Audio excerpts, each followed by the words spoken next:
what would be the tipping point for too many big game companies using Kickstarter for their games? Okay, my tipping point would be this.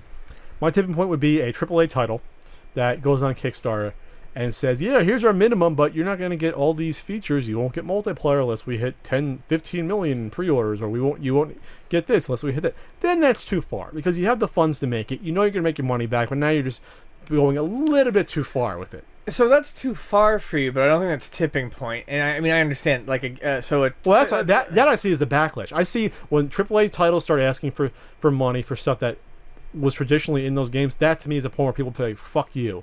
But it has to go that high up, though. I think people will look at money and I look at these stretch goals and determine if the money equals the perks, such as multiplayer. I do think that all basic aspects that are expected in a modern game, like a AAA title, should be accounted for in the initial price.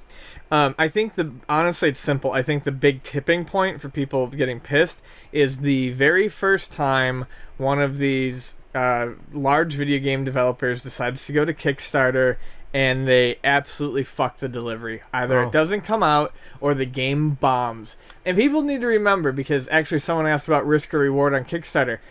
It's always a risk. You aren't guaranteed fucking anything. You're not. No. It's not a shopping mall. You can get boned time and time again.